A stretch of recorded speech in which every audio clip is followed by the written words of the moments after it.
Good afternoon and welcome to Broadcasting Scotland and this week's Full Scottish. My name is Nadia. On the program this week, we are delighted to be joined by David Barratt, MSP. Welcome, David. Thank you for having And me. also, we are delighted to welcome journalist Ruth Watson. Welcome, Ruth. Hello. To start with, we will have Ukraine update, and Donald Trump will take part in a G7 working session with Vladimir Zelensky in France on Tuesday. But the US president won't hold a bilateral meeting with his Ukrainian counterpart, a senior administration official said. The G7 summit will take place in Evian and the Avon-Rhône-Alpes region on 15 to 17 June, and Trump is scheduled to hold bilateral meetings on its sidelines with French President Emmanuel Macron, as well as the leaders of Qatar, the United Arab Emirates, Egypt, and India, the official said. One of the senior US officials who briefed reporters on condition of anonymity about Trump's trip said Russians' gain have more or less stopped. They added, we want the war to end as quickly as possible. Ukrainians' general staff have said that Ukrainian forces have hit an oil preparation and pumping station overnight in Russia's Volgograd region, as well as Russian-occupied areas in Ukraine's Donetsk and Zaporizhzhia regions. Russian officials claimed a Ukrainian drone attack killed one person and injured three in Russia's southern Krasnodar region on Saturday. The attacks come after Zelensky said his Ukrainian forces had struck several infrastructure sites deep inside Russia, including a military factory, and he said supplied components for Russian drones and missiles. Ukrainian Zaporizhzhia nuclear power plant has been reconnected to the grid after repairs carried out under a IAEA-brokered localized ceasefire, the agency said. The outage marked the 19th time the plant has lost off-site power since the start of the war after an attack on an electrical substation across the Dnipro River disconnected a backup power line late on Wednesday. Ruth, would you like to discuss on this topic? About Ukraine. Yes. So I think that it's been very interesting watching President Zelensky going around the European nations, and he was doing a very good interview on Sky News yesterday. I mean, all credit to the guy. He stepped up and is keeping the pressure up on Russia. In a way which I don't think anybody anticipated was going to be the case. And as they are making very clearly the case for accession into the EU, and as the EU appears to be ready to welcome them finally with open arms, I think that through President Zelensky and, quite frankly, the remarkable courage and spirit of the Ukrainian people, they are showing themselves to be extremely useful allies who basically are keeping the worst of Putin and expansionism sort of from Europe's borders. It was very interesting listening to Zelensky yesterday, really tightening the screw on Putin, talking about how they don't have ballistic missiles yet, but it's yet, they're close, and their drone technology, quite frankly, is remarkably impressive, and he's very much talking about taking the war to Russia's cities. He made the case saying, Russia has been bringing its war to our cities, and we are going to be increasingly bringing the war to Russia's cities. And it's going to be very interesting to see what impact that has on Putin, and also probably on Donald Trump's approach, because Trump, so Trump always chickens out. Trump's having a very bad time of it, and that's great as far as I'm concerned. But in terms of his strategies and his alliances, are generally being shown to be on the wrong side of history, but also the assumptions he has made about the way that bullies can get away with bullying and winning, and are being very much shown to be wrong. So really, I think that Zelensky holding out and taking the war directly to Putin and into Russia is probably protecting Greenland and Taiwan, as well as Poland and sort of the eastern fringes of Europe's borders. Um, and it's going to be very interesting to see what Putin does, because increasingly it sounds as though he's very much under pressure. Yeah. Thank you. David, would you like to have an input on this? Yeah, I think Ruth's absolutely right on this. The bullies of the world, both Putin and Trump, I think have been shown to be weak in many ways, and arrogant in the way that they've gone about all of this. Putin obviously started this war, and I think underestimated Ukraine, and I think the world and the West particularly have underestimated Ukraine. And throughout the war, we've had promises or asks rather, of Ukraine to the West, asking for support with weaponry, with air cover, with missiles, and it has always been far too long in actually being delivered. And I think we've let Ukraine down, and Ukraine's determination and fight is inspiring. What they have achieved to hold off the might of the Russian army, or not so mighty Russian army now, has been incredible, and long may that continue. But I think we need to be more supportive in the West, European allies, in the face of America backing off. And I think when Trump was elected, I thought, honestly, I thought that would be the end of Ukraine. And the fact that they've stayed on in this fight, and not just clung on, but actually making gains and holding back Russia, has been incredible. The UK government, unfortunately, I think, has loosened sanctions on Russian oil, refined in third countries, and lifted some of the sanctions on transport of Russian liquefied natural gas. That's a betrayal to Ukraine, and I think all the people in the UK that's continued to support Ukraine, many thousands of households across the UK and in Scotland took in Ukrainian refugees and have continued to support the fight in Ukraine. And the UK Labour government, I think, have betrayed that, both for Ukraine, but also the people who continue to support them. Thank you. But it also kind of ties into some of what we're going to be talking about later in the programme, because you've got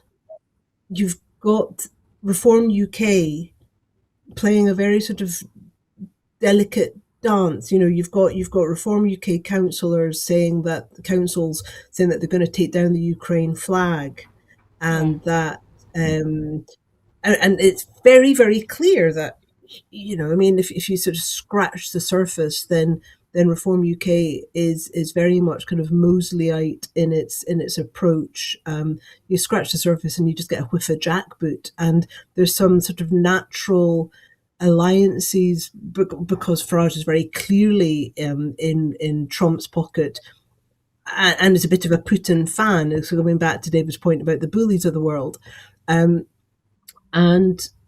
so it's going to be very interesting to see at what point Reform UK voters start to ask if they're the bad guys. It's going to be very interesting to see at what point, like with Tommy Robinson. We will come on to that in the next topic, if that is okay. It's an interesting topic. We need a lot of time to discuss this, but unfortunately, it's all interconnected. And watching the way in which, but I think that it's not. I, like David, I wondered just watching JD Vance and Trump just bulldog Zelensky, and what it was really disgusting watching what happened in the Oval Office, the way that they treated him. And I actually think that really got a lot of people's backs up over here, and watching. So I don't think it's a coincidence that Europe has actually kind of stepped forward, and I like watching Orban lose so badly. I mean, the guy's basically asset stripped the country and done a runner off to America, and probably won't ever come back. So watching what's happening in Europe, and sort of Georgia and Albania, and so I think that Europe has perhaps stepped up more than America thought it might, and I think that there's a lot of other moving parts in play. So for example, Europe's moving away from using American technology, and sort of the hegemony of Google and Microsoft is being replaced by European systems and European email, and I think that Europe's very clearly got the message that's that they are embracing very much the independent spirit that Zelensky is typifying or is now exemplifying.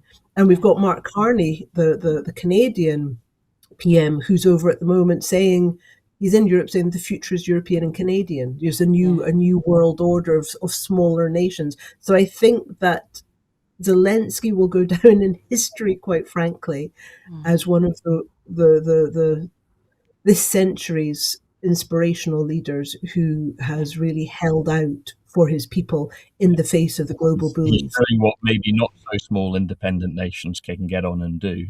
Yes, yeah, very much, yeah. Shall I move on to the next topic, if that's okay? Yeah. 984 Palestinians have been killed in Gaza since the start of October 2025 ceasefire, bringing the total number of Palestinians killed in Gaza since October 7, 2023 to 72,993, while Israel pursues a scorched earth policy in Gaza and southern Lebanon, and Israeli settlers torch Palestinian farms and villages. President Trump is claiming that the US and Iran are about to sign a deal, which looks as though there will be nothing materially changed as a result of the war. David? Well, you just look at the behaviour of Trump throughout this, and again, it comes back to that bully boy tactic, and it's not working. He launched this war against Iran and has repeatedly hinted at peace deals after peace deals, and every single time somebody seems to make a quick buck on the stock market, whether it's cryptocurrency or betting on trade, on the stock rebounds when there's a peace deal talked about, and then 24 hours later, it turns out there isn't a peace deal. And it's depressing looking at it all, and it's you've got to be quite cynical looking at anything that Trump says. I don't think he's believable, and I don't think he is remotely interested in peace. The fact the only peace award he can get is from FIFA says something. Thank you. Ruth? Well, Netanyahu for many years, for possibly even decades, has dreamt of a greater Israel. And that greater Israel basically extends across sort of the Maghreb and sort of up into across the Levant. So this is kind of what his end game is. He also wants to avoid going to jail because there's a court case pending that he keeps delaying because of the war. So the more people he kills, the longer he stays out of jail, I guess, is his sort of end game. Plus it seems to be there's a lot of money to be made. And it's very interesting the way in which Netanyahu was actually quite a kind of collegiate with Viktor Orban of Hungary, a man who is very well recognized as being an anti-Semite. And it was almost like the anti-Semitism didn't matter because the fascism sort of was bigger. And I think that's the problem with what we're seeing across much of the world at the moment is the sort of the far right neocon fundamentalist inclinations of people who have seized power and have managed to hold on to that power. And it's sort of like almost like a Hail Hydra, Marvel Agents of S.H.I.E.L.D., kind of like the world villains getting together and just decimating the lives of thousands and hundreds of thousands and millions of innocent people. And it's not lost on me that Palestine Action is a group that has been described as a terrorist group, and yet Tommy Robinson's thugs can call for innocent people to be burned out of their homes, and somehow that's legitimate concerns. So I think that concerns me too. The whole peaceful protest against what's happening in Palestine is still. There's so many questions raised to me about why any government would continue to have dealings with Israel in the way that it is. And all kudos and respect to the Scottish government for calling Israel out on that. But in terms of the illegal incursions into Arab lands, the illegal incursions across Palestinian lands, the very clear genocide that is being committed, and the very few nations that are brave enough, other than the likes of Spain and France, to call it out as genocide. And I think that Germany will not come out of this looking well either, because they're really covering themselves in shame. But watching Israeli government sales of land that belongs to other people being snapped up, whether that's in America or even the British Isles. I mean, it's disgusting. And I was very pleased as a member of my local wee Kopi to see that the co-op, they've stopped buying Israeli products and Russian products and Mali mangoes, and they've got their hate divides communities, cooperation builds them policy. But I think that that's what it's going to take. I think that people have to have a way in which they can show their disapproval and their anguish and their solidarity with the innocent people who are losing their land because it's been stolen from them in most vile ways.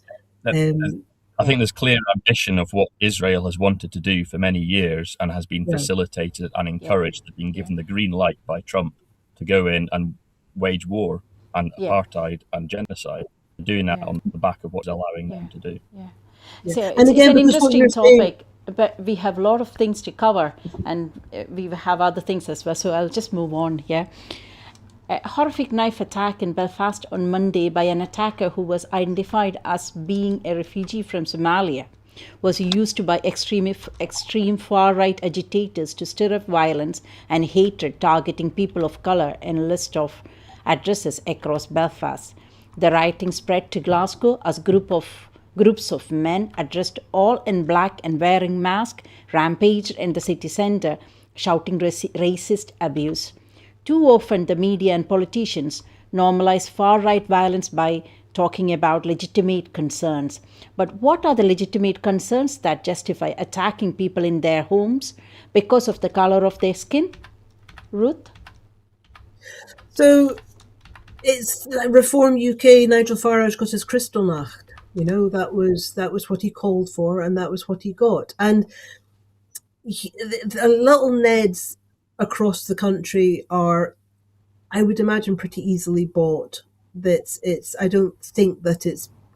think when you've got the kind of money that seems to be coursing through the far right movement, people are just sort of paid to go out and cause trouble. And it wouldn't surprise me at all to find that perhaps, you know, some of that dodgy crypto and you know, Elon Musk's agitations are behind any of this. It doesn't surprise me. It wouldn't surprise me in the slightest to find that this is not an organic, you know, it's not an organic. Let's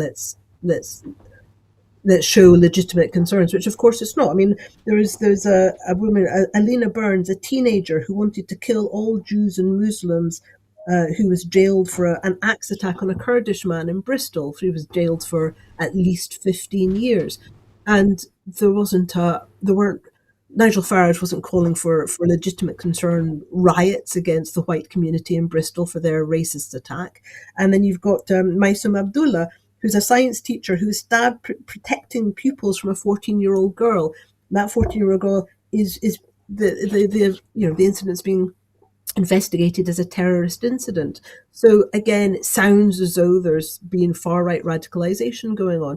And yet again, you know, we're not outraging and rampaging against the white community. And Kevin Maguire, the editor of the Daily Mirror, the Mirror as it now is, you know, he made the point really well the other day. He said, you know, there was an attack on the Liverpool football parade.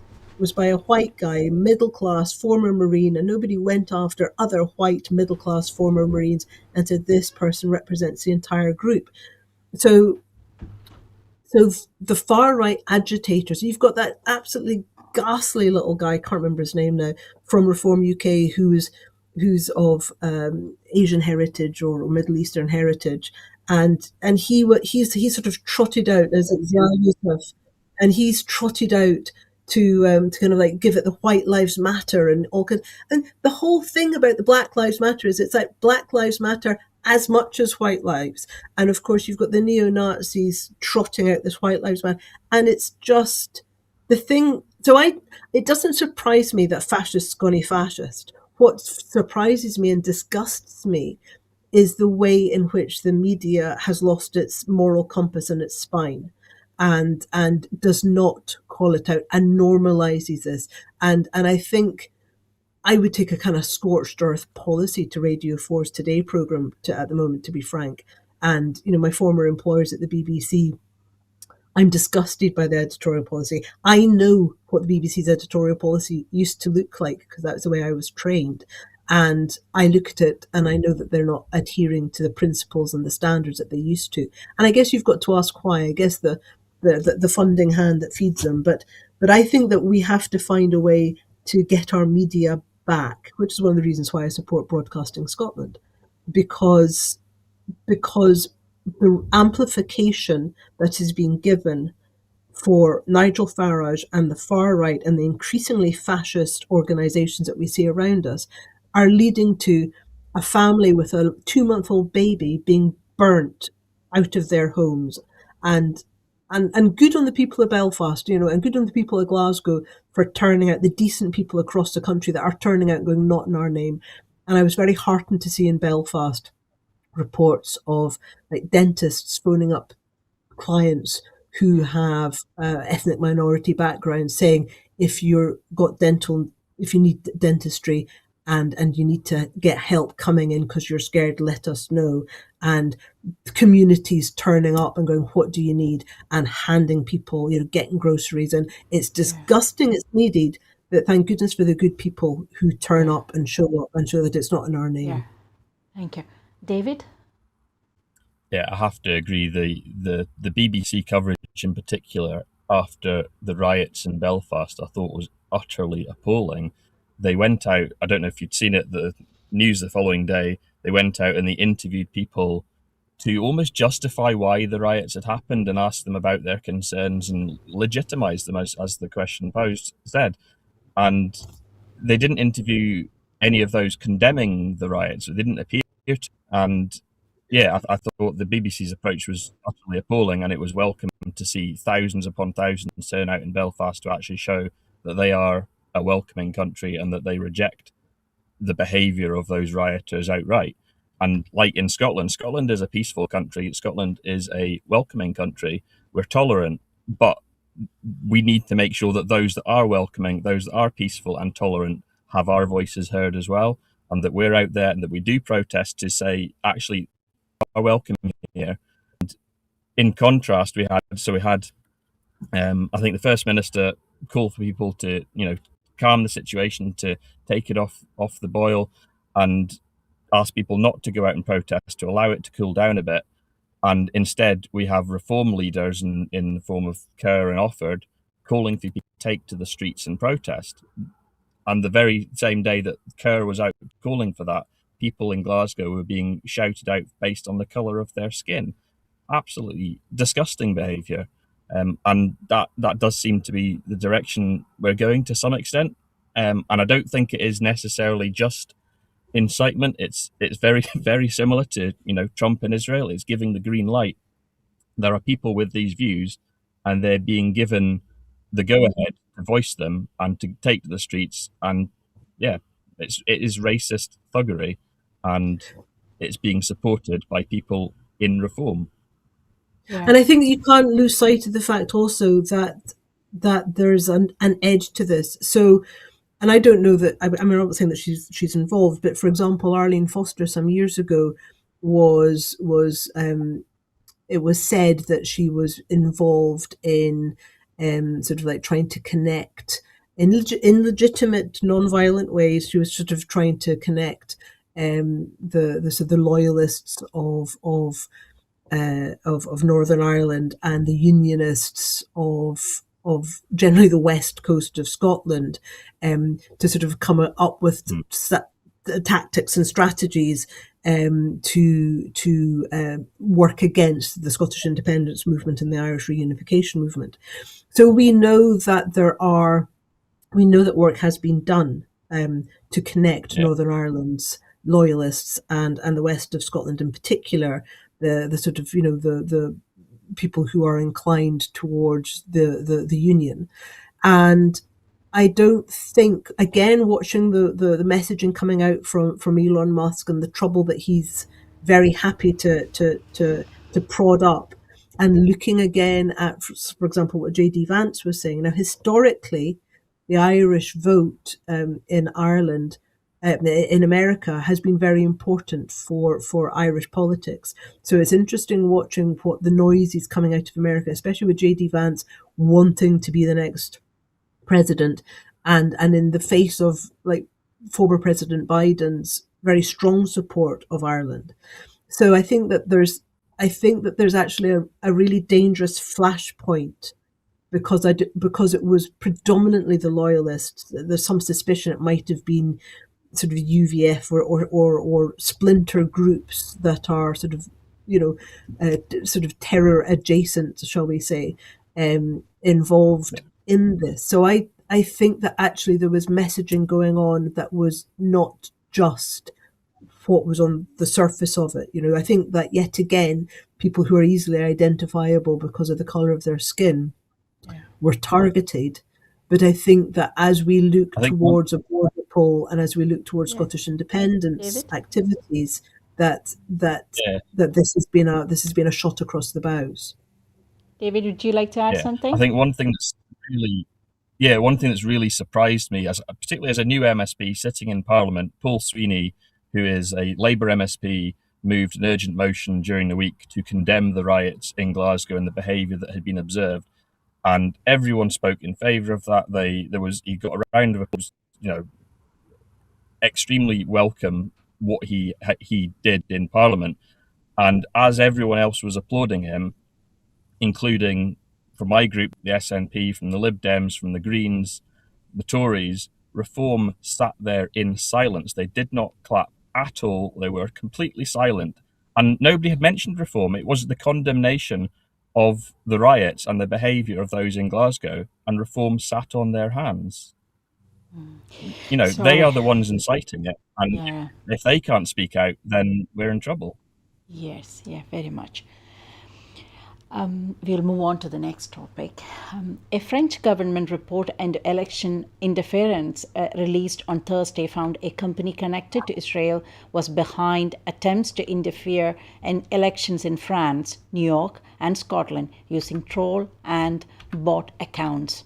The accounts of Scottish First Minister John Sweeney and his party, the Scottish National Party, SNP, appear to have been targeted 4 times between January 6th and May 8th, 2026 by the coordinated posting of English language comments from these inauthentic accounts.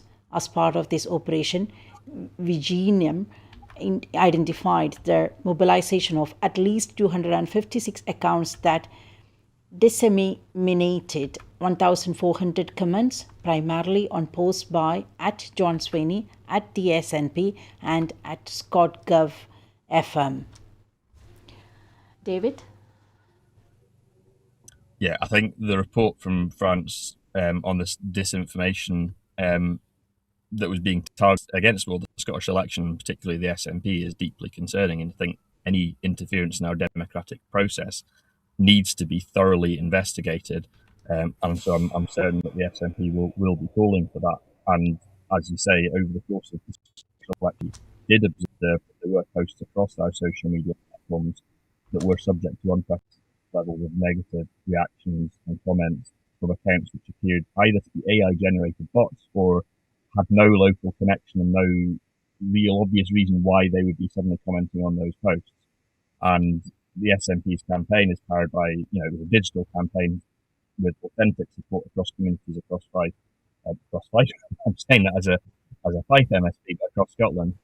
My own campaign, when we posted stuff that was very locally focused, that didn't really reference politics too overtly, it was well received. It didn't receive too many negative reactions. But if we and were specific in mentioning either John Swinney or the SNP or the election more overtly, we would get pile-ons of capitalisation, vote reform, and the rest of it, and it was very suspect. You looked into the profiles of those who were commenting before we then blocked them and ditched them from the campaign page, and there was no local link. It didn't appear. They weren't even in Scotland, and so I think it does need looked into. It's any new campaign is moving in that direction. Modern electoral campaigns need to be more aware of this kind of behaviour, and hopefully an investigation will get to the bottom of perhaps where it was coming from. But it was certainly against us and in favour of reform largely. Ruth?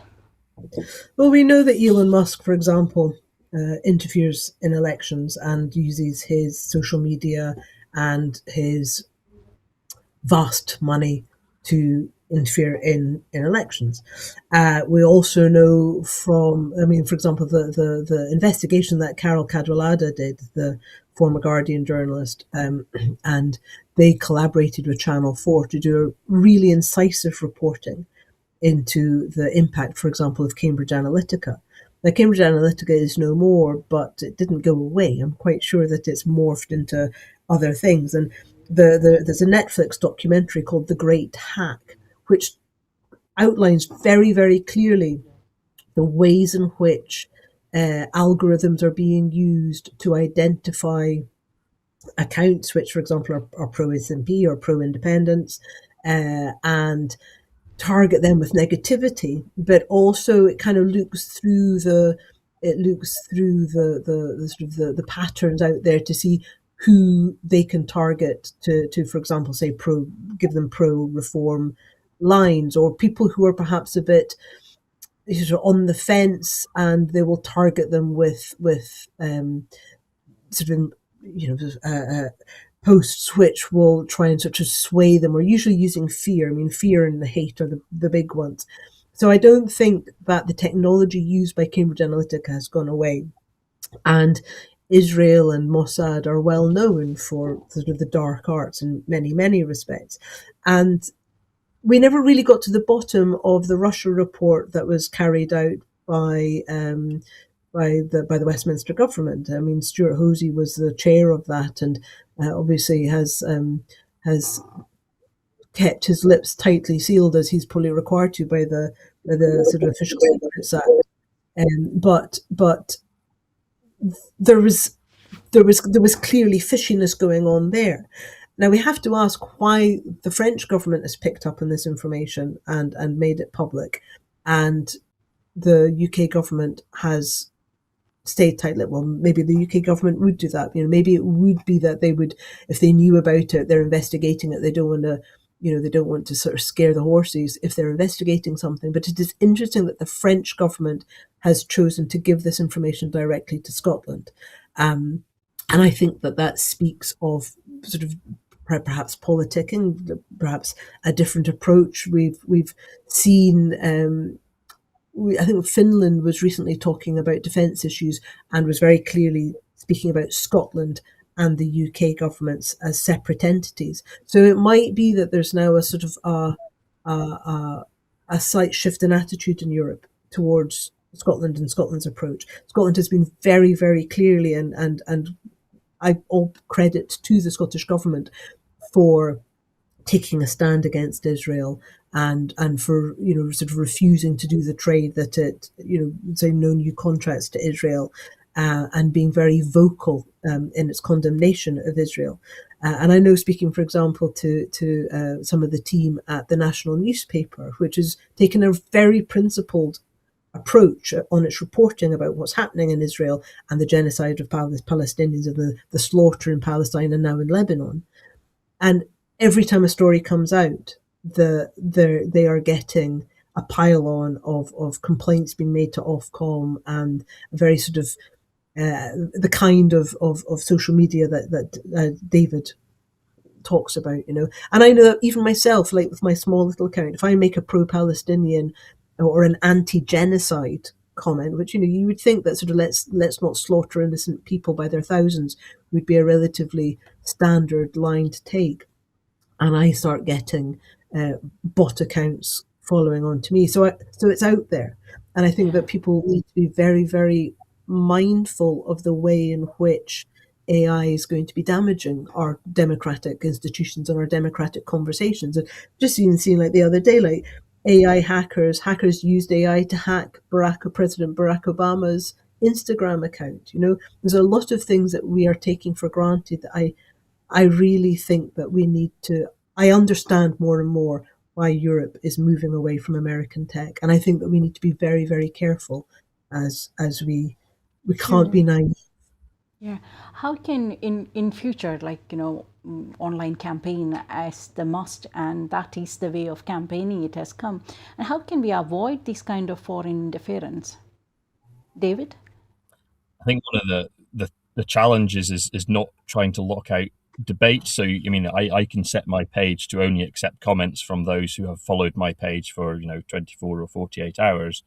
But when I'm trying to, particularly as a first time MSP candidate, trying to do that and build an audience and grow my page, I want to invite people who don't necessarily follow my page to comment on it. And so it potentiates out smaller parties and new candidates from being able to do that, whereas established candidates and parties perhaps have a greater ability to do that. But using the tools that we've got, I think Facebook and X and others, they've got an awful lot of power. They could be using AI for the positive, aspects of it to monitor this and delete bots where they can find them, because it's not difficult when you click on a profile to see that that's not a real person. And yet the companies that are responsible for this are doing nothing. And I think but it's not that they're doing nothing, David. It's not that they're doing nothing. It's that they are appeasing Trump. We just have to see Musk and Zuckerberg and Jeff Bezos. They all sit at the table with Trump. It's not that they could do something they're not. They're actively allowing it in the same way that Mark Zuckerberg knew about Cambridge Analytica. So I think the problem is not that they could do something and they're not because they're not aware. They're actively allowing it, and they're actively gaining power and money and wealth from it. And I think that is the big question. You see the views of Elon Musk and his open support for extreme right politics. And you're absolutely right. I don't think he will ever do anything unless he's forced to. So I think it does take the government to legislate for it. We're seeing it, in the coming week. I think the Keir Starmer is due to make an announcement in terms of under 16s access to social media. And so that's the social media companies are failing to do anything. And perhaps we need to go down the same route with protecting our democracy as well, is that we need to legislate for it rather than expecting these vast companies to do anything. Westminster And debate we saw with I think it was Brazil and with Europe, they locked out X until the bills were paid or changes were made. And then actually I still don't understand why people are still using X. Governments are using. They should move away from it. There's other alternatives, but the tools are there, and Musk's money is just kind of it's actually not real money. Yeah. So governments can very quickly. And also, if I may add one point, a Westminster debate on pro-Israel influence on politics and democracy is already scheduled for 22nd of June, following a successful petition to Parliament. Do you think these new revelations surrounding election interference will factor into this debate? I hope so.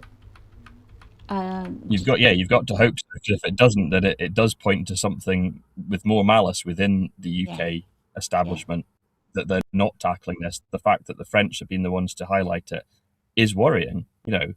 What are our UK government agencies doing if not identifying risks to our own democracy? And you've got to wonder, given the target was the SNP, and the SNP my question ultimately does aim to bring down the UK government.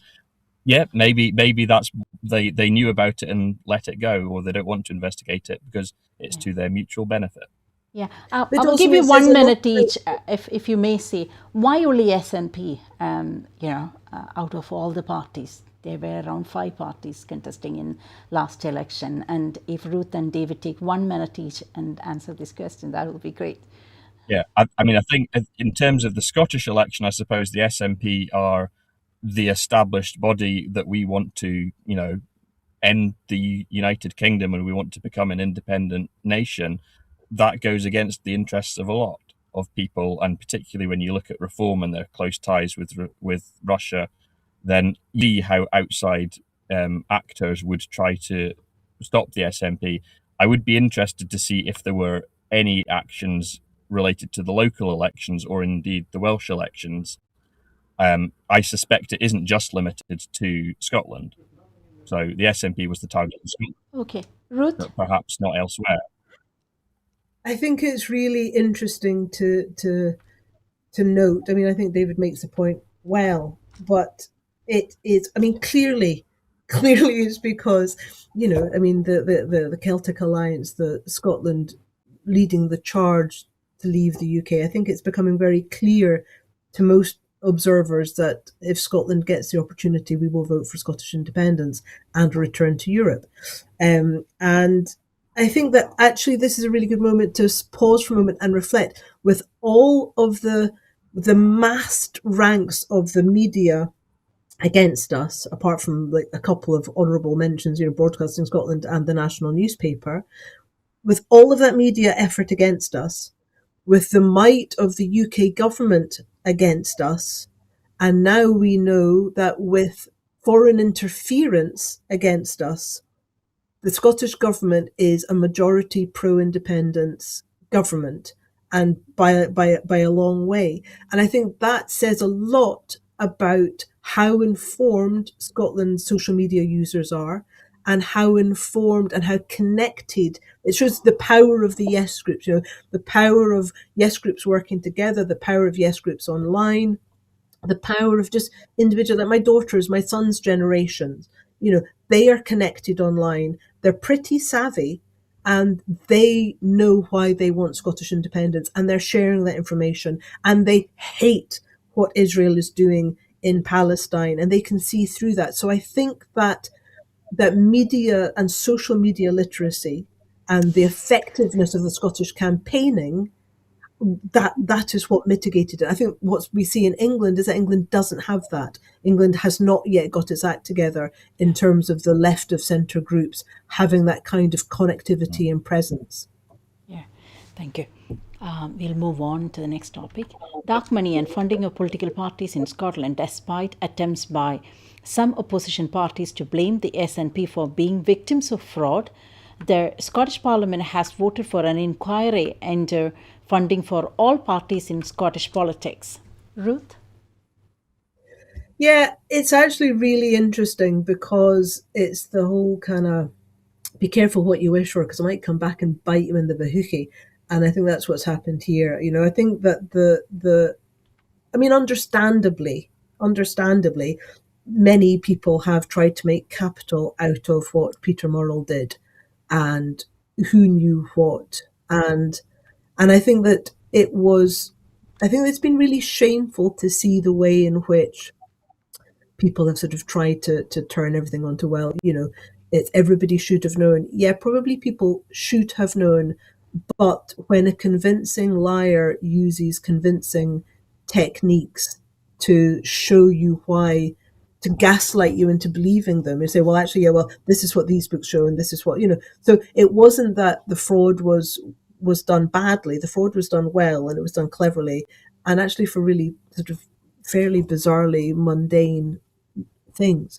So I can understand why political opponents thought they could make capital out of the fraud. It made me angry to see that. It made me angry to sort of see the whole trying to go, well, the SNP was a victim, but what does the Scottish government have to do with, we should investigate the Scottish government, when Murrell didn't have anything to do with the Scottish government, and the Scottish government's books are audited, and everybody can see that actually, there's from Westminster and elsewhere, those who scrutinise the books of governments go, well, there's clearly nothing to see here. So that cynicism annoyed me. It didn't surprise me. And I think that the Greens have absolutely played a blinder by going, you're absolutely right. This should be investigated, and we'll investigate it all. Because I think that the chickens will come home to roost quite clearly. It'd be very interesting to see, for example, how much Israeli money, because we know that there's a lot of Israeli money funding Westminster politicians.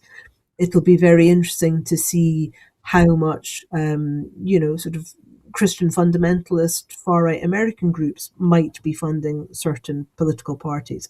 It'll be very interesting to see if sort of where the crypto's coming from, how much dark money is sloshing about that is perhaps being used to fund politicians in ways that they would rather wasn't being made obvious. So I think the Greens have played an absolute blinder on this one, and it will be very, very interesting. And actually, it goes a long way towards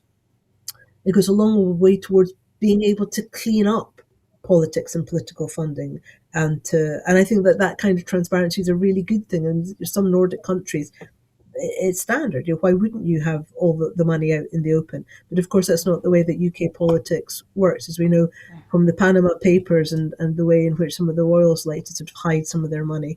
I think that it will be interesting, and I think that was one of the most deft pieces of politicking that I've seen in a long time. Yeah, David.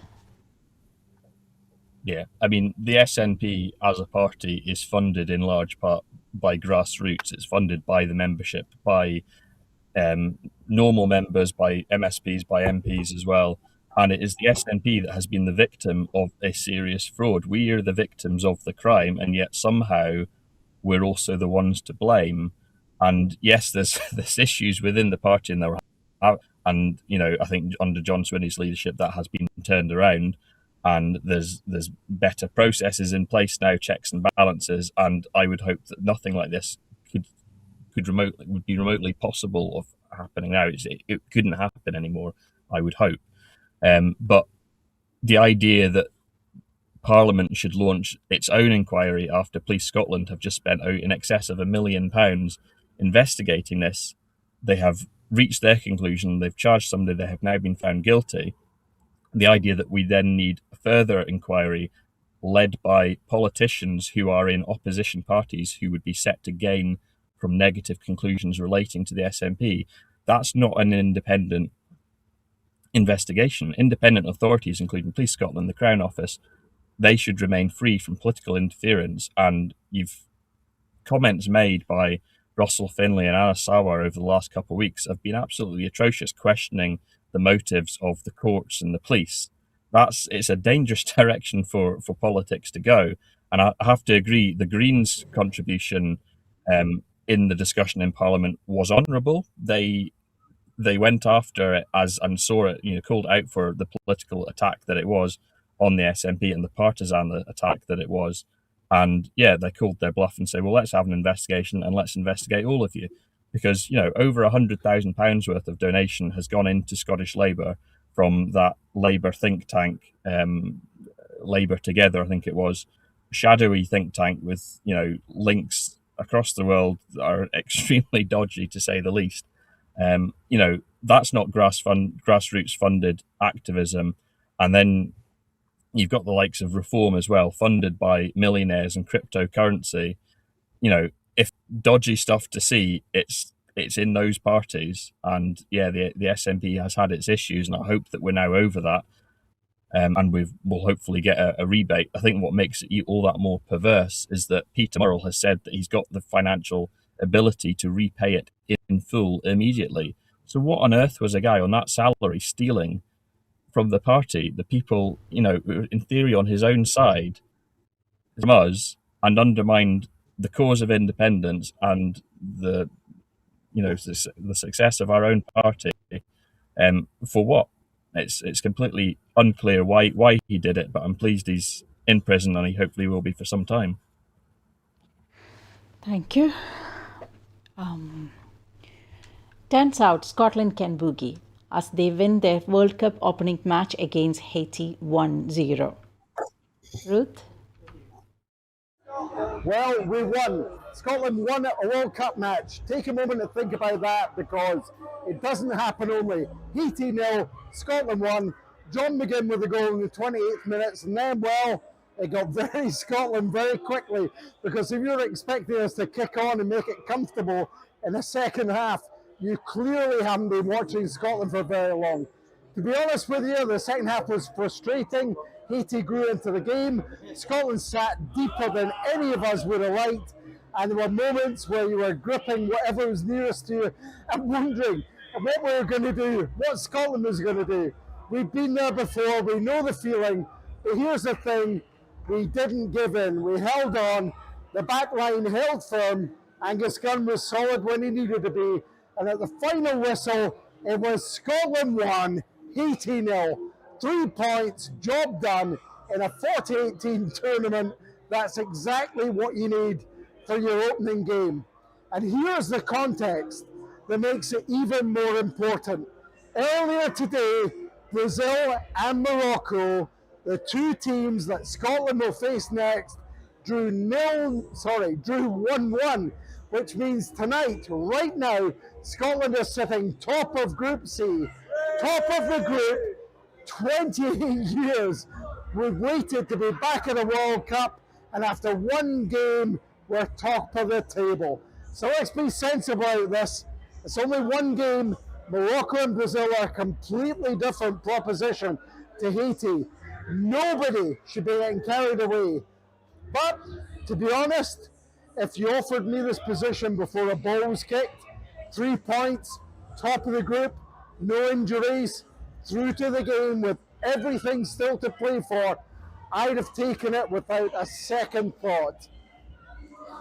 John McGinn was excellent in the first half. McTominay controlled the midfield when it mattered, and young Gannon Doak showed exactly why he's in this squad. There's new blood in this team that's getting its chance on the world's biggest stage, and tonight was a start. The harder tests, believe you me, are coming. Morocco on the 20th June is a serious, serious game against a team that reached the semi-finals of the last World Cup. But Scotland go into that game with 3 points in the bag and a bit of belief behind them. Who would have thought? Folks, we got it over the line. It wasn't pretty at the end, but nobody remembers how it looked. They remember the result. And the result was Scotland 1, Haiti 0. We're up and running. I'm Drew Hendry, reporting from Florida. More to come. What an excitement from Drew Hendry. He's from Boston, yeah. Ruth? Oh, Jings, I hate football. I think football is one of the most boring games ever conceived. The only time I ever watch it is like sort of once every 4 years or so, and probably then only half-heartedly. But I stayed up till the wee hours of the morning and really enjoyed it. We watched a bit of the Morocco-Brazil game before, and I mean Morocco. So I'm half Algerian, and I hear a lot from the family group chat about Morocco when Algeria is playing them. So Morocco are not a team. You know, they're not a team to take lightly. And I thought watching them, I thought the match between Morocco and Brazil was actually it was good football, and it was pretty clean. So when I was watching, so knowing that Scotland was going to be coming up against them shortly, I watched with interest, and I thought that the Scottish team, I mean, obviously we got that, there was that moment where the ball just like was literally just, you know, just a wee inch or so to the left, and it would have gone in. You know, it could have been, coulda, woulda, shoulda. And I thought that Scotland played very well in the first half. They seemed more tired in the second half, and I'm not surprised with the humidity and all kind of working against them. Both teams looked very much like they were hungry to be there. There was a lot on the line. There was a lot of pressure. So they kind of, it was this funny kind of like pull back and go for it, like push me, pull you, because they they kind of went for it, but they were also playing it safe on occasion. And there was a few times where there was a bit of kind of kicky to and fro, and you're like, oh, come on, just like hit it. And please stop kicking the ball to each other in front of the net, in front of the goals, when there's like opponent teams there. Like that, I didn't like that at all. And the one yellow card, I can't even mind the laddie's name, but there was one laddie. I wanted the captain to just have a word with him, because he was a bit dirty. You know, there was one with a yellow card. He's like holding onto the laddie's arm, and so I think there's gamesmanship, but actually keep it clean, because you didn't want to give away stupid penalties or stupid fouls. So no, it was the right decision, and it was a right ending, and I was very happy. But I'll be glad when it almost hurts too much. So I remember the road tallies with that, the Road Realities Army. It almost hurts too much, that kind of childhood memory of all the hope kind of getting to you and being denied. So I want it to be over, and I want it to be won. David? Well, for someone who doesn't like football, that was quite impressive. I likewise. I think you've probably got the worst guests for a show following Scotland's victory last night. I don't follow football either. I went to bed. I got up this morning. I kind of assumed that it would probably make the news the next morning, so I figured I didn't have to stay up all night for it. But we're top of the table.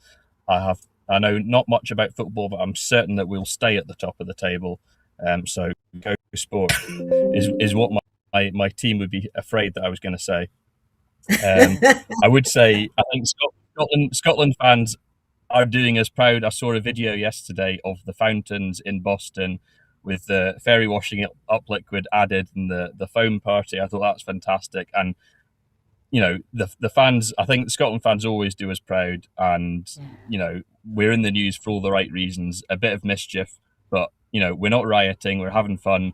You saw the American police dancing with our fans and the stadium stewards as well. Yeah. It's been fantastic to see. As I say, I think they're doing us absolutely proud.